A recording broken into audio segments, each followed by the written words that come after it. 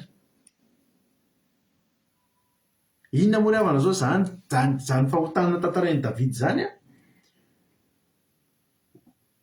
molotra mandrobo, lela miteny avinavina, lela miteny fitaka, milaza lainga, resaka fitaka sy lainga daholo zany zavatra tenenin'i Davida.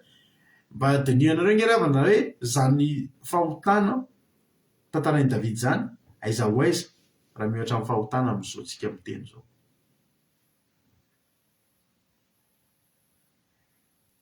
De raha mijery an'izany zavatra hitarainan'i Davida hoe fahotan'ny olona zany milaza lainga zany amintsika zao zavatra efa normal ndray zany, tsy fahotana. Ianareo hoe mandinika fa tsy fahotan'ny olona tsony zany, tsy eritreretin'ny olona fahotana mihitsy zany mandaingy zany am'izao, mandeha ho azy zany. Ary na de mpanompon'Andriamanitra azy misosa ho azy fotsiny le laingalainga kely madinidinika na de fa taizinareo zao efa eto Analakely nefa mbola any na eo Analakely de mbola taratarakely ary sefa mbola eto Ananina nefa na de zany efa mandeha ho azy fotsiny. Fahotana nge mandaingy zany zany hoe izy ahoantsika hoe lainga masina.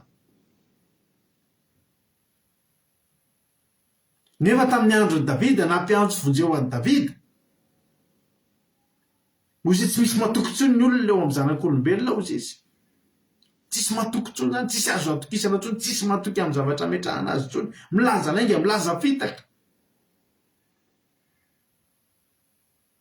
Zany no nampiasa ny sain'i Davida. Fa Davida fa amin'ny fotoana lany tanteraka ny ratsy fanahy eo. Hoy Andriamanitra any amin'ny bokin'i Jeremia any amin'ny bokin'i Jeremia toko 5. Jeremia toko 5:1. Hoy Andriamanitra: mivezivezena an-dalambe any Jerosalema ianareo ka izaho sy fantaro ary tadavo ao an-kalalahana fa raha mbola misy olona hitanareo izay manao ny marina sy mitady ny hitsiny dia avelako ny heliko Jerosalema. Eto zany dia ifampitedavana misy tena ifampitedavana ohatry mitady volamena any anaty fasika, ohatry mitady volamena any anaty fotaka le atao ohatry zao reny eny amin'ny rano reny.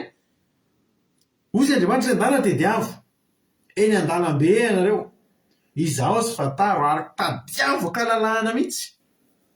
Raha mba mahita, raha mba misy olona hitanareo, dika zany rehefa tena sary tedavo natao Jerosalema tamin'izany, ohatry manao fanamby zany Andriamanitra, ohatry manao fanamby nge Andriamanitra amin'izany hoe ndalina tedavo raha mahita anareo dia avelako ny elony. Zany hoe Andriamanitra eo fa mivonona tsy hamela ely satria efa fantatra Andriamanitra fa tsisy eo. Ohatr'ohatry zany nge ty teny ty havana malala. Amin'ny fotoana tsy misy tsony marina eto amin'ity tany ty, tsy maintsy araban'Andriamanitra ty tany ty. Ary mandinika itsika amin'izao fotoana izao hoe mbola betsaka ve ny olo marina eto amin'izao tontolo izao. Nisy témoignage zay hitan'ny jerenay fampaherezana tato amin'ny groupe tato tamin'iny week-end iny. Momba ny efa mety nareo koa mety nahita an'iny ngamba misy tantara ao Antsirabe tao ao Madagasikara ao. Fa ao Madagasikara ao dia efa tena tafiditra reny sampy. Hitanareo ngamba ny amin'ny Facebook misy olona tonga dia miseho tare mihitsy izy miteny hoe raha misy aminareo te hanan-karena andao hanompo any Losifera. Misy an'izany ao Facebook eo gasy fa tsy hoe vazaha na afrikanina. Raha misy aminareo te hanan-karena dia andao hanompo any Losifera sy ny chiffre 666 izy tsy mampidi-doza fa mampanan-karena. Teneny zany hoe mandao fa tsisy mampidi-doza zany. Dia vory zany loza daholo ny ao aminy. Tsy mianatra tsony ny olona miantso ny olona hanompo Losifera. Ary tao Antsirabe tao nisy tanora voasarika tamin'ny fanompoana devoly. Dia moa tato amin'ny groupe dia nihaino an'ilay izy ary navadika mampionina nataony voahaof kely ilay izy dia nihainoana tao amin'ny groupe tao fa tena mahalasa saina. Hoe misy tanora te hanan-karena, te hanam-bola. Ary hitanareo io ty réseaux sociaux ty, hitanareo ty TikTok ty na izy io mahalasa daladala olona na tena hoe mahatonga ny olona anao ny zavatra tena farak'izay tena jereo e misy olona tena ampiseho fananam-bola fotsiny ary iny mbola azahoany vola ihany koa amin'ny alalan'iny azonareo de lasa lavitra mihitsy zany ny olona am'zao ary ny olona am'zao efa tsy mifidy tsony hoe ahoana ny afahako anam-bola sy alaza sy anam-boninahitra sy mifatatr'olona de mora am'devoly manokatra farafara avie za le avana malala nisy fotoana mba nikanao an'io TikTok hoe mizara tenin'Andriamanitra foy fa anaty zaniko to za tsy inona ny intérêt an'le izy tsy hitako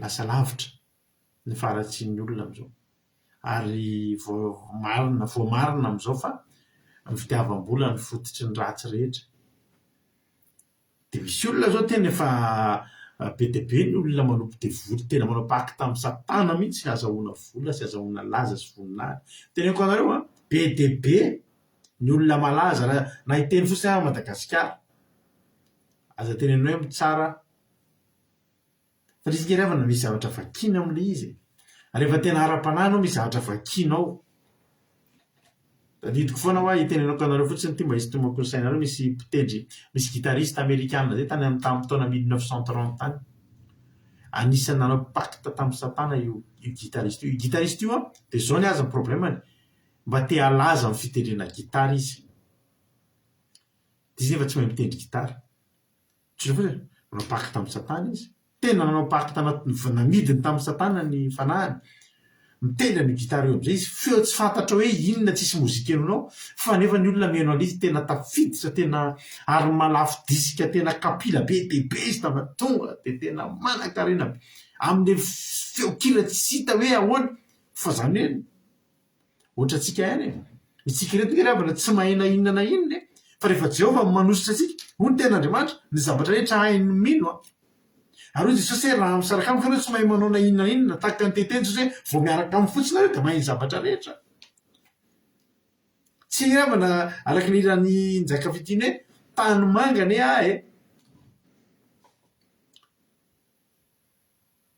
fa nasiana natao inona fotsiny tany manga fa naman'inona fotsiny nasiana ny fanahan'Andriamanitra fotsiny de mahavita ny zavatra rehetra rehetra alleloia de mba ohatra zany ko ngeravana ny devoly na tsy mahay ninona tsy mahay manao na inona ianao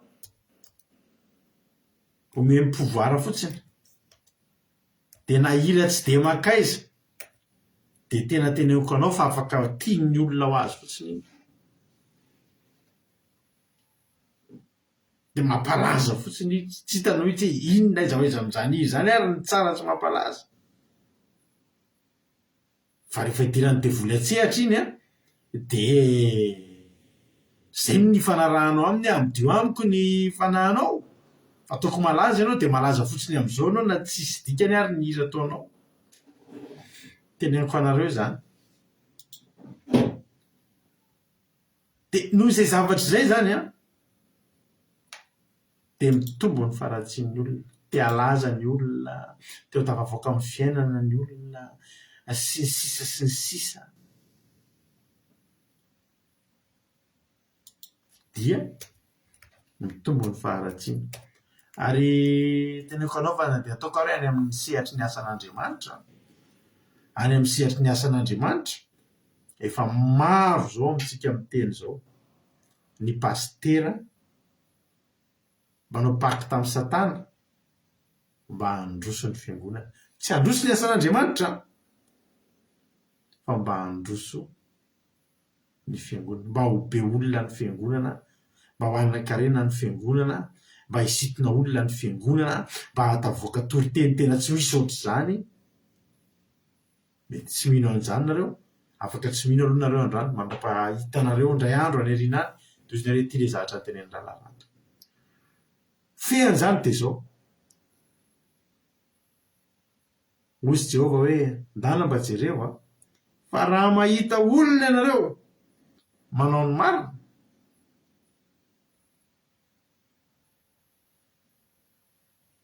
sy mitady nitsiny dia avelako ny eloko Jerosalema. Zao ngery avako malalako hoe zany tanàna ny Sodoma sy Gomora zany tsy ela nandravan'Andriamanitra zany. Hoy ny ten'Andriamanitra ny bokin'ny Fitoamanina. Ao bokin'ny Fitoamanina toko 4 andininy 9 dia voalaza fa ny eloko ny oloko zanakavavy dia lehibe noho ny eloko Sodoma izay niravaina indray mpimaso monja nefa tsy nikasy tanana akory. Andriamanitra zany dia mampitandrina fa ny eloko ny oloko zanakavavy ozy izy zany hoe ny mpanompony ny zaza nofidiny dia mbola tandremo fa lehibe noho ny eloko Sodoma.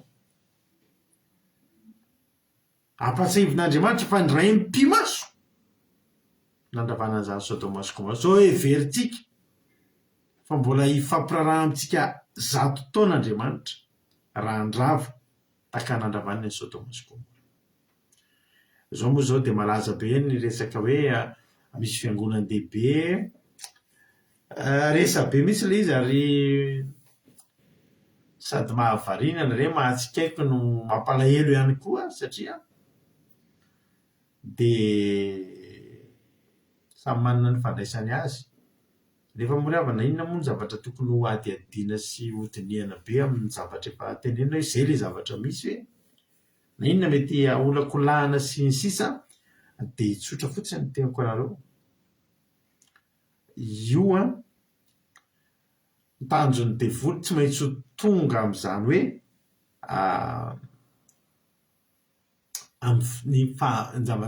ny antikristy dia hanao izay zavatra mifanohitra tanteraka amin'ny Kristy.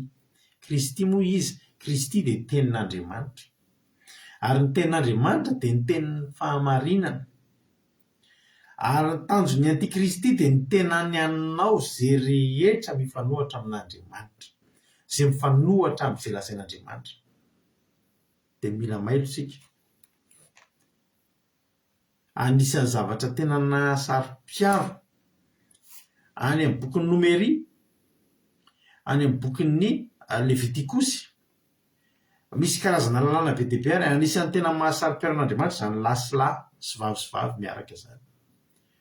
Dia kilasian'Andriamanitra hoy ny ten'Andriamanitra izay mandry lehilahy mandry amin'ny lehilahy dia atao maty tokoa izy roa, na vehivavy mandry amin'ny vavy na ny olombelona mandry amin'ny biby. Kilasian'Andriamanitra ao anatina zavatra anankiray izany dia hoy ny ten'Andriamanitra ho atao maty tokoa. Dia ny dikan'izany tena zavatra maharikoriko, tena mahamona amin'ny nenan'Andriamanitra, tsy zakan'Andriamanitra izay zavatra izay. Dia izany efa miteny anao fa jereo daholo ny zavatra mitranga eran'izao tontolo izao. Tsy azo kitikitihana ny olona roa miaraka izany, mitovy fananahana. Mikitikitika sy manao commentaire sy manao zavatra nireny hafahafa ianao dia ianao no mahita loza amin'ny fanjakana. Iza moa ireo fanjakan'ireo? Dia anjaranao no mandinika an'izay zavatra izay. Fa io na ho tiatsika na tsy ho tiatsika, na olakolaka tahaka ny ahoana io na olakolaka tahaka ny ahoana dia tsy maintsy tonga amin'ny tanjona io izao tontolo izao. Ny mpanompon'ny devoly rehefa manompo devoly dia misy grady, misy degré ekarany. Ary ao anisan'ny zavatra mitranga raha afaka mandinika nareo, rehefa misy an'ireny olona hitanareo hoe tsy dia nanao inona nefa lasa manan-karenina be miakatra be tampoka dia tadidio fa raha lehilahy izy ao anatin'izay rehetrarehetra izay dia mivadika sodomita izy, lasa sodomita ho azy. Hitanao mihitsy hoe olona nanana vady aman-janaka izy taloha niaraka tamin'ny vehivavy fa avy eo izy nanan-karenina be lasa tsy miaraka amin'ny vehivavy intsony fa lasa miaraka amin'ny lehilahy, ka ao anatin'ny condition ny satana nge izany ry havany, mivadika ohatr'izay arakaraky ny fiakaranao amin'ilay dingana izany dia misy zavatra ihany koa. Ary nefa izany no tena fahavetavetana indrindra eo anatry an'Andriamanitra ary mahatonga an'Andriamanitra hatramin'izay ke ravana mba misy mba mandika ny tantaritsika hatramin'izay rehefa misy zavatra fahotana dia ataon'Andriamanitra babo. Rehefa zanak'Israely manao fahotana dia ataon'Andriamanitra babo. Ataon'Andriamanitra babo ny fahavaro, misy faharavana, misy aretina mahazo sy ny sisa. Na mbola nanompo sampy azy. Fa vao ely lehilahy sy lehilahy niaraka sy vehivavy niaraka dia afo ny nidina. Ary raha ny tena marina tsika reto ny tokony antso vonjy tahaka ny Davida ao amin'ny Salamo 120. Hoe vonjeo Jehova, vonjeo! Fa melany ny marina. Io tsy resaka hoe aza manenjika an'ireny olo ireny rehefa tsy normal ireny. Fa fanaratsy foana ny eo ambadika izany. Izy moa milaza anareo fa tsy afaka delivrena ny olona ohatr'izay. Fa ny mairaka ao anatin'ny vavan'ny olona moa dia aza manenjika, aza tsara mba tsy ho tsaraina sy ny hoe sy ny sisa. Fa tsy izany nanaovan'Andriamanitra antsika.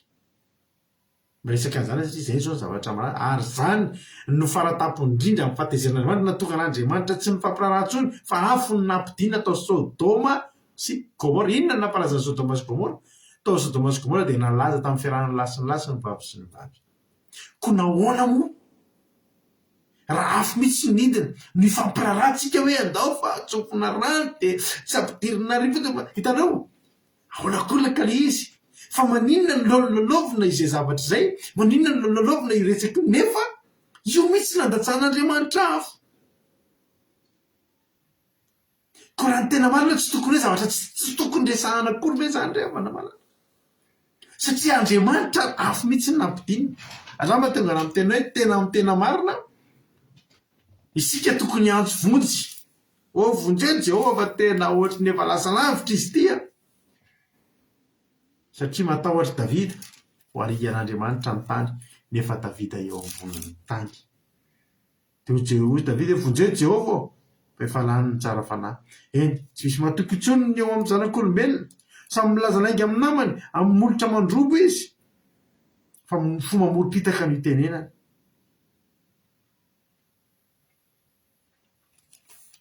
Raha mety ianao mba manaova salamo tahaka ny Davida dia andao hiantso vonjy amin'Andriamanitra.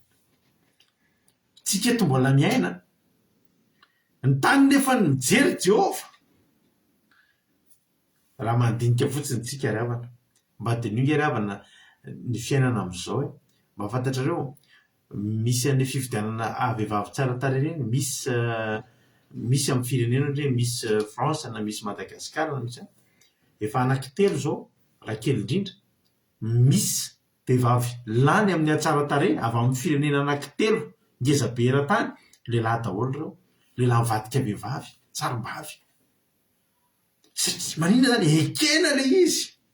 Dia ampidirina anaty fiarahamonina le izy. Dia na any anivon'ny fiangonana manao ny ataony ihany koa andao fa tsy ampidiritsika anaty tombavaka fotsiny mba tsokotsika rano ekentsika. Adevitra be. Azaty sy dia miditra amin'izay adevitra izay mihitsy na dia tsotra fotsiny afo ny nidina. Ahoana ny fampirarako amin'ny afo midina? Ravako. Ahoana no ahafahako hifampiraharaha hijery marimaritra iraisana? Hiadevitra mpiasa ny fahalalako sy ny anarako teolojia sy ny anarako inona rehefa Andriamanitra miteny hoe afo ny nidina tamin'ny fiarahan'ny lasy ny vavy sy ny vavy. Fa izany hoe izao, aleoko indray tsy manam-pahaizana. Mahita an'ilay adevitra ataon'ny olona amin'izao zany dia tena misaotranao Jehova. Misaotranao Jehova. Fa tsy manam-pahaizana tapim-pahaizana fa raha tapim-pahaizana mety avadiky ny fahaizako ihany dia tsy sahan'izay ry havako. Ny ten'Andriamanitra ny amin'ny ampahaizako anao nefa androany. Ny ten'Andriamanitra ny amin'ny Jeremia hoe jereo dia diavo raha misy marina na mandeha amin'ny itsiny a dia mba amindra fo amin'ny Jerosalema.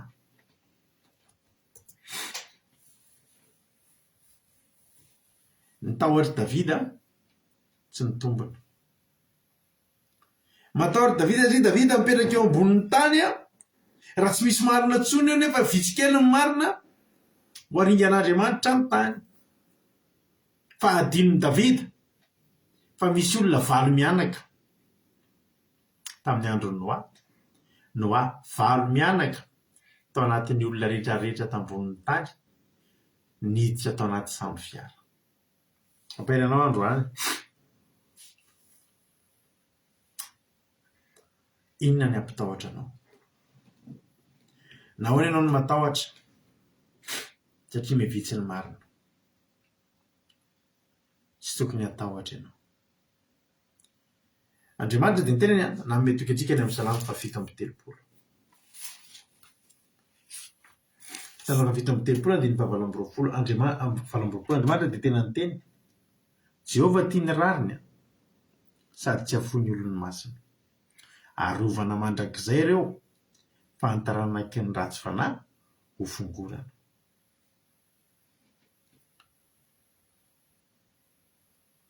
Raha ianao na anota daholo izao rehetrarehetra izao, na anao tsy mety daholo izao rehetrarehetra izao,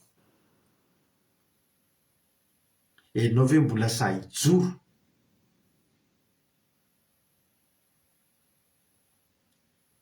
handeha amin'ny rariny ary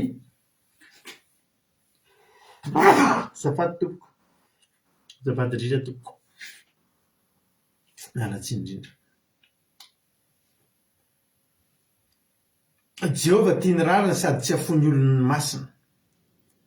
Mbola afaka ve ianao raha horavain'Andriamanitra ary ty zao tontolo zao ty, satria vitsy ny marina, tsisy marina tsony.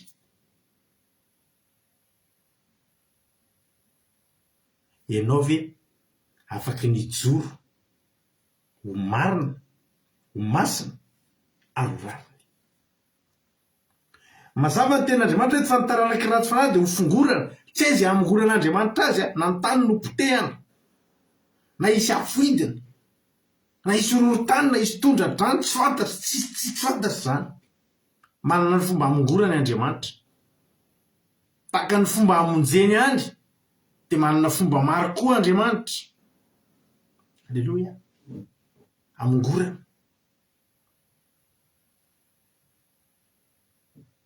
Aza dininao iteny io fa ny rariny sy ny masina,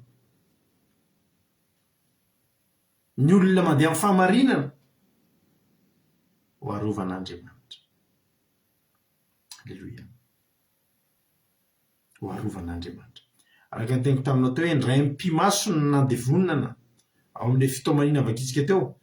Sodoma moa izy nondravany atao anatin'ny ray mpimaso, fa za hiteny aminao ny amin'ny Korintianina voalohany. Korintianina voalohany 12.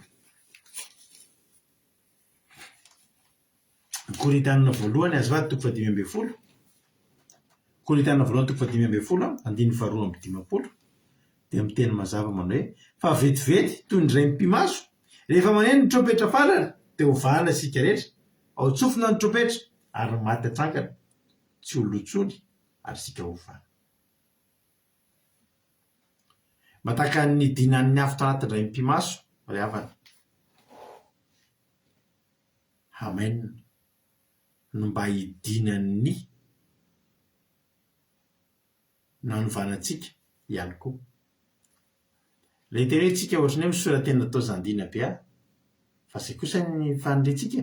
Ary zay ny antony hijoroantsika eto isan'andro isan'andro, zay ny antony hanaovantsika isan'andro isan'andro. Alleloia. Zay ny nanaovantsika an'izany isan'andro isan'andro hoe Jehovah amasino zay, ampianaro zay. Alleloia. Te hampairanao azy zany andro. Manana fomba anankiroa Andriamanitra. rehefa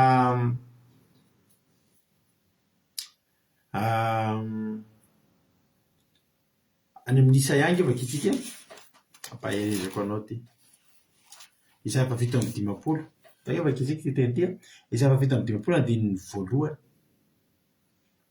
sy 2 amin'anaran'i Jesosy maty ny marina nefa tsy misy misainy zany ary alaina ny olona tsara fanahy nefa tsy misy mihevitra fa ny marina dia alaina tsy ho azo ny loza anjo miditra amin'ny fiadanana izy mandry amin'ny fandriny avy izy dia izay rehetra mizotra amin'ny hitsiny tsika tsy mahita efa maty tsikelikely amin'ny marina dia tsika hoay tao maty tao tsy narovan'Andriamanitra any amin'ny Salamo 1:100 mazava ny tenin'Andriamanitra Salamo 1:100 zava-dehibe mason'i Jehovah mifahafatesan'ny olony masina rehefa misy olona zany ao anaty fahamasinana mandeha amin'ny rariny mandeha amin'ny nitsy mandeha amin'ny fahamarinana rehefa maty ny olona iny dia tombony ho an'Andriamanitra satria nafahan'Andriamanitra nanala azy tsotra hatramin'ny loza teto an-tany teto satria andringan'Andriamanitra isika zany ry havana raha manao marina atsika ren'Andriamanitra dia aza matahotra dia ho faty aby zany manao marina ka ry havana malalina rehefa zay ny anafahan'Andriamanitra manala anao tsy hoe eto amin'ity tany ty horavainy ity inona moa ny andavantsika an'izany raha maty ao anatin'ny fahamarinana tsika dia voalazan'ny tenin'Andriamanitra hoy ny tenin'Andriamanitra veriko le Isaia 7:10 teo 1:2 maty ny marina nefa tsy misy misainy zany ary alaina ny olona tsara fanahy nefa tsy misy mihevitra fa ny marina dia alaina tsy ho azo ny lozanjo iny anatiny angalazy fa tsy ho azo ny lozanjo ary raha miala eto moa izy ho aiza izy miditra amin'ny fiadanana izy mandry amin'ny fandriny avy izy dia izay rehetra mizotra amin'ny hitsy halleloia tiampahiranao andro any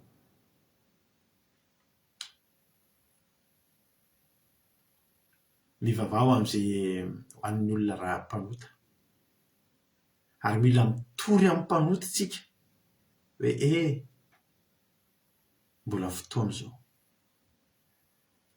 fa ho avy Andriamanitra ary andringan'Andriamanitra fa efa ratsy loatra ary raha nitahanam-paharatsiana ny olona amin'izao sy tamin'ny andro Noa dia tsisy dika zany tamin'ny andro Noa zany nefa Andriamanitra nandefa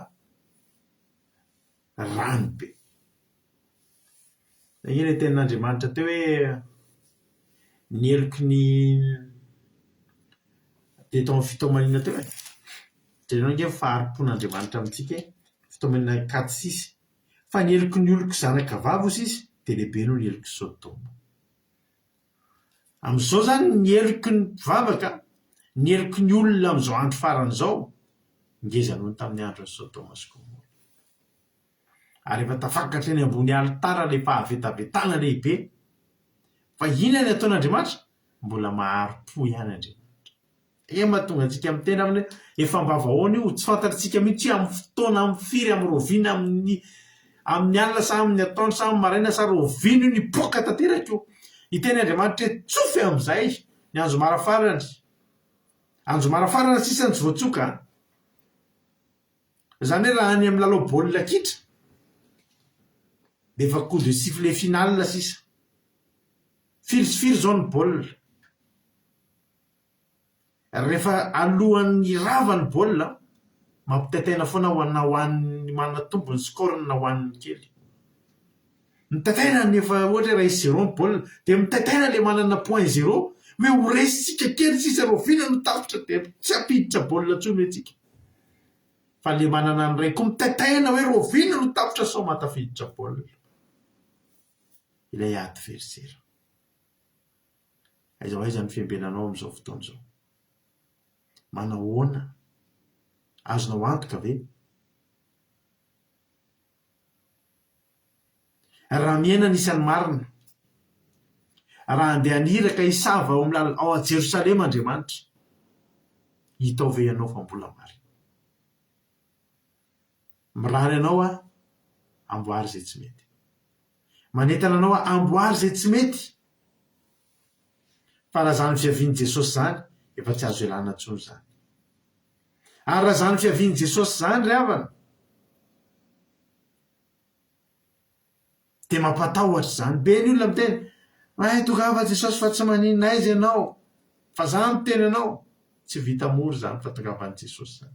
Retsika de miteny foana nareo de mampatahotra fa tena mampatahotra io ka mampatahotra fa na de olona nianatra be taky ny ahoana ary izy any tsy mbola hitataina rehefa examen ka vany ny examen hoe so mba tsy afaka ary asanatri mihoatra lavitra am'izany de tsika ho any an-danitra ty amboary zay tsy mety amboary zay tsy mety fevandala-pijerena Andriamanitra mbola misy marinao sa tsy misy tsony.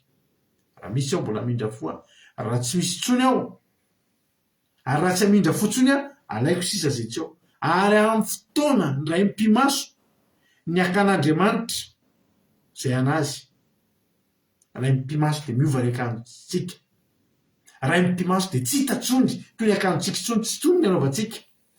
Raha mavy zany ny fotoana ho amin'ny fotoana ataoko amainina hoe tonga Jesosy amin'izao ora sy fotoana zao ty sezako ty mijanona eto de eto akanjoko reto mijanona eto amainina zany Jesosy fa zaho mena akanjo vaovao zay ahafahako miditra any an-danitra tsy rety nidirako any an-danitra.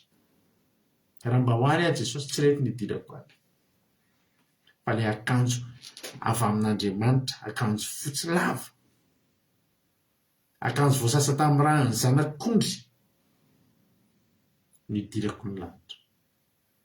Da iny tompontsika rehetrarehetra mety hitenina hoe Jesosy mbola ampio afa ohatrany mbola tsy ampiampy tsara zany fiomanako zany de ameko anao mihitsy ty rehefa aveo anao antihitytsika rehefa aveo tantanao Jesosy fa osa mbola ositsika mbola mily tsy anjelitsika mbola tsy anjelitsika za de mampahery anao mbola tsy anjelitsika fa za kosa miteny anao aza mionona hoe za tsy anjely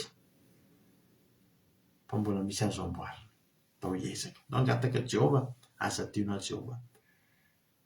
Alleluia.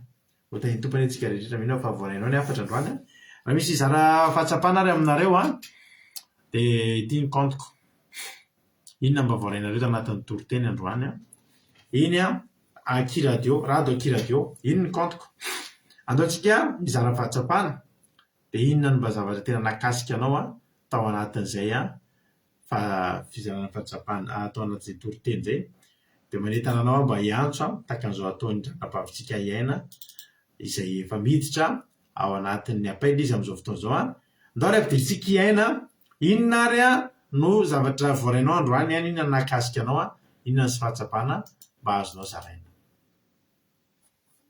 Tompo tena dia tany tompontsika rehetrarehetra mankasitraka aminareo manadata ny toriteny androany fa mampisanatra sady mamohana izay matoritora ara-tanahy dia mampahery koa le hoe raha olona nanao ratsy foana nefa ny mbola tafibetaka alohan'ny anton'aran'i Jesosy dia voavozy dia mampahery be izay teny izay fa ho atsika izay efa mijoro sy efa nandran'i Jesosy koa dia mila mitandrina foana mila miezaka fanavina foana satria sanatria overinay ny tsara rehetra natao raha toka ka nandra-tongavan'i Jesosy no manao fahitana dia mampahery sy manosika hanao ny famarina trano no tombatra andrany dia mankasitraka nareo nata tamin'i Jesosy daholo.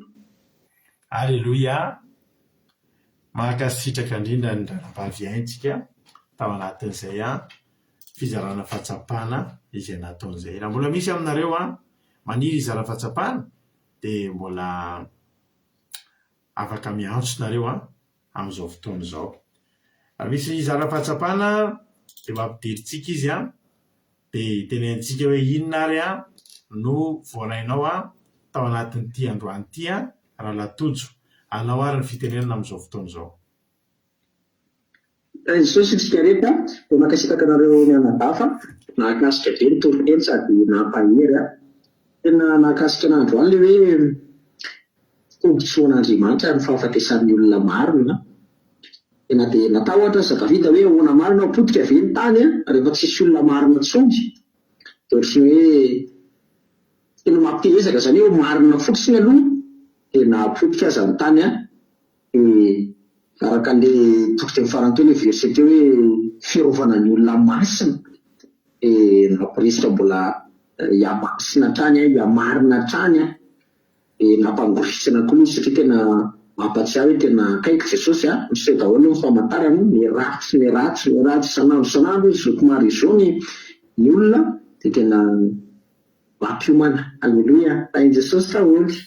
Aleloia, mankasitraka indrindra raha latojo dia Andriamanitra manankirefa-saona maro fitiana tena ilaina ny fizarana fahatsapana izay ataonareo sady manampy ana namelabelatra no manampy ny olona ihany koa izay ny teto androany ka dia Andriamanitra manankirefa-saona maro fitianareo tahiny tompo aritsika rehetra dao tatsika ity ekeko fa rehefa mihaino teny ohatr'izany tsika dia manana tahotra tokoa tsika aiza ho aiza Jesosy amin'izany, aiza ho aiza tokoa tsika rehetrarehetra. Ny zavatra azotsika tenena androany dia izao hoe Jesosy raha ny heriko tena mbola lavilavitra ihany ny ezaka fa tantanao Jesosy fa osa dia ohatra tsika izany izy izany dia hivavakantsika aorianany izany. Tsy misy mahasolanao tantano izay fa osy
Mahana Jesosy. Misaotra mazy Jesosy amin'izany teny izany. Misaotra ny amin'ny fotoana teto androany Jesosy malala. Tena mankasitraka anao izay amin'ny fona rehetra. Misaotra Jehovah'Andriamanitra satria tena hoe tianay tokoa ianao. Ary mbola nitondranao afatra indray izay androany ahafahanay manamboatra ny ara-panahinay. Amboary izay tompo amboary izay Jehovah'Andriamanitra. Mba tsy mba ho isan'ny olona ho aringanao. Mba tsy ho isan'ny olona ho aringanao Andriamanitra. Fa ho isan'ny olona ilay ho arovanao mandrakizay. Fa ianao ange Jehovah'Andriamanitra efa niteny fa tsy afony olonao masina ianao. Ary ho arovanao mandrakizay ireo fa ny ratsy fanahy no fongoronao. Amboary isan'andro izay Jehovah'Andriamanitra mba ho marina sy masina ary andeha amin'ny rariny sy nitsy ny ao anatrehanao. Ka tsy hampatahotra anay na dia ho avy ny fandringanana. Fa fantatra efa tsy mba ho anisan'ny no haringana izay. Io ny tsirairay avy. Ampitomboy aty anatinay ny fitiavana anao. Ampitomboy aty anatinay ny fahamasinanao. Ampianaro anay ny lalanao Andriamanitra. Tafio ny herinao izay. Tatanao amin'ny sandrinao mahery. Misaotra Jesosy malalo. Misy tsy voalaza anay teto androany. Ianao any Jehovah'Andriamanitra niraka ny fanahinao masina nampy izay rehetra mety banka. Tamin'ny zavatra rehetra izay tokony noenonay androany. Dia ampitombo fahamasinana. Ampitombo tahotra anao. Ampianatra anay ny fahamarina. Dia tsy mba hampatahotra anay izany tany ho fomba, izany tany ho aringana izany. Tsy mba hampatahotra anay izany isy fandringanana tonga eto amin'ity izao tontolo izao ity satria nitoky aty anatinay dia izao Andriamanitra tsy ho isan'ny olona ho aringana izay.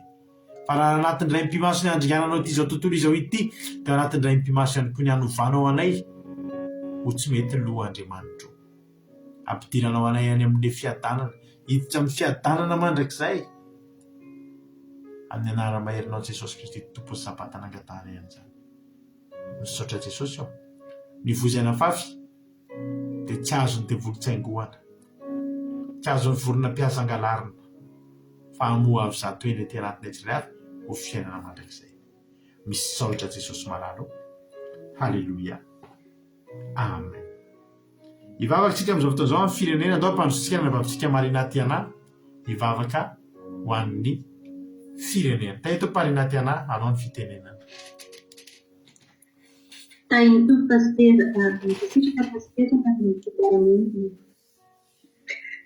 Asika hivavaka ho amin'ny firenena.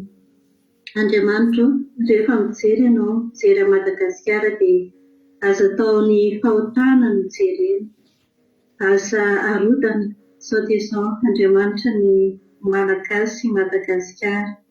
Ampianary izay Malagasy rehetra mba hitady ny marina, hisafidy hanompo anao ka handany isatana. Aza atao variana hanangona azy hanompo vola na hanompo zavatra voninahitra fa hitady anao hatrany mandrakariva. Raha mba misy ny marina ao amin'ny Madagasikarana izany Andriamanitro dia aza ringana ny firenenay na koa hoe raha tonga ny trompetra fahasivy dia mbola asivy fahazavana mba ahitany zareo anontany tena hoe aiza ho aiza no mba azy ireo amin'izao fotoana izao mba aiza zareo aka ny safidy tsara Andriamanitro. Omeo fotoana izahay, omeo fotoana ireo satria mbola mety hisy amin'izy ireo koa ny bebaka. Tena maro dia maro ny ratsy raha ny Madagasikara no jerena. Fa ny angatahanay Andriamanitro dia mba omeo azy fotoana izay ahafahana mivavaka ihany koa ho an'ny zareo. Izay ny mivavaka ataonay Andriamanitro ka mba raisy ireny sitraka. Aleluia, amen. Aleluia, mankasitraka indrindra amin'ny ranavavitsika Marina Tiana talata izay mivavaka izay netiny teto izay. Andriamanitra manakrepa-sava zany maro fitianao dia mitombosa dia mitombo fahasoavana hatrany hatrany. Misaotra antsika rehetra ihany koa na hatrany hatrany farany tapitra ny fandaharantsika. Raha miroatsika eny amin'ny lanitra Jesosy atainy tompo venena soamantsara daholo tsika dia arapitsika mioneto. Arapitsika aloha tsika misy fandarana. Ny amozoma kosa dia manao teny anankiroa satria raha tsy miova ny programako dia andeha toerana iova andeha amina firenena hafa mihitsy ny ahako amin'ny zoma. Raha tsy miova ny programako dia ny dikan'izany ho lavitra dia lavitra ny voyage alehako ka manao teny roa. Raha tonga ara-potoana moa dia misy ny fandarana. Raha sanatria tsy tonga dia ny sabata isika no mihaona. Zay Taito daholo misaotra anareo nahatrany farany akiradio.radio1 mbola ahafahanao miheno mionjam-peo akiradio raha tapitra ny fiarahantsika eto afaka mbola miheno toriteny foana misy toriteny isaky ny adiny telo amin'ny ray amin'ny efatra ny fito amin'ny folo maraina amin'ny ray amin'ny efatra ny fito amin'ny folo alina. Tahiny tompo daholo dia mahereza man'Andriamanitra ny voninahitra.